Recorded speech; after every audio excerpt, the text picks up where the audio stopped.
The Albanese government is now setting new lows for transparency at a Commonwealth level. We all thought that the Morrison government had a low for transparency, secret ministers failing to produce documents, but all the evidence shows that the Albanese government is even worse on secrecy than the former coalition government, refusing to produce documents to the Senate, refusing to respond to parliamentary inquiries and abusing the FOI Act to avoid producing documents.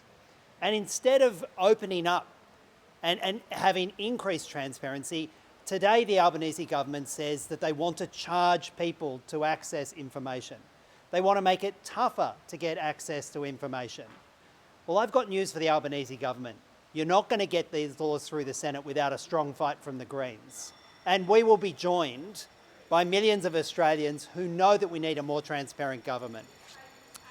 If you want Exhibit A for how the Albanese government deals with freedom of information requests under the current law, well, here's one.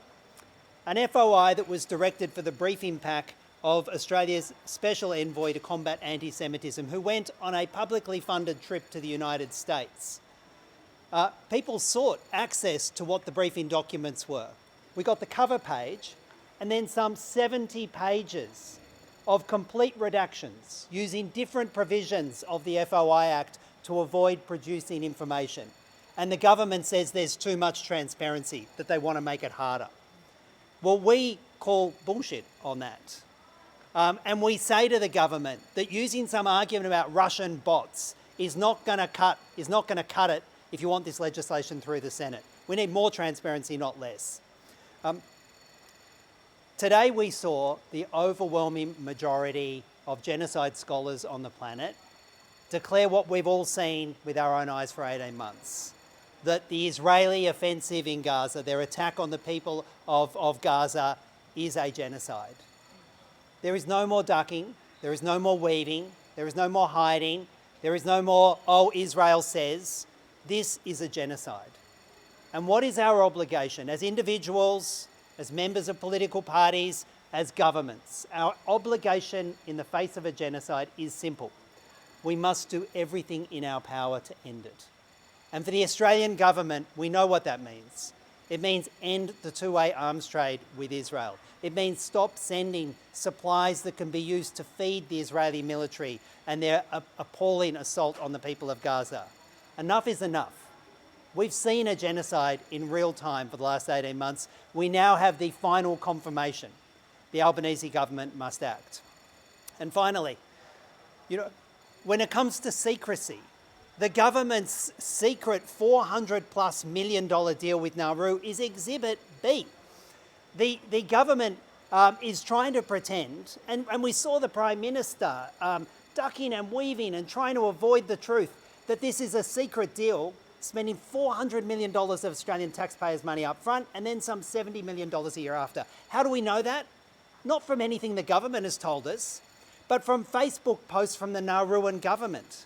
This government is addicted to secrecy, and that's why the Greens will be moving in the Senate, giving notice of today and moving tomorrow to force the government to release the secret Nauru agreement. We have a right to know where this money is going, and we have a right to know what secret deals the Australian government is cutting to establish a new penal colony in the South Pacific.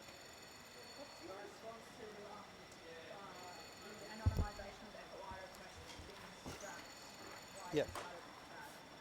Yeah.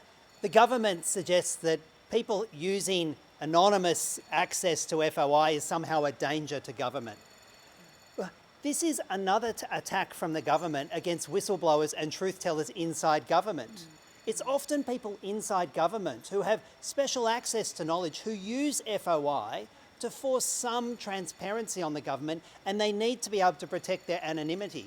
Instead of establishing a whistleblower commission and protecting whistleblowers, this is yet another backdoor attack from the government against truth tellers. Anonymity is actually critical for transparency in FOI. Senator Shoebridge, we got some early word that out of the coalition party member thinking that they would be seeking a Senate inquiry into the Nauru deal. What is your input? Well, we have said that we would support an inquiry into the legislation that underpins the Nauru deal. And we have said we want the greatest possible transparency. It is unfortunate the coalition didn't join us in that motion.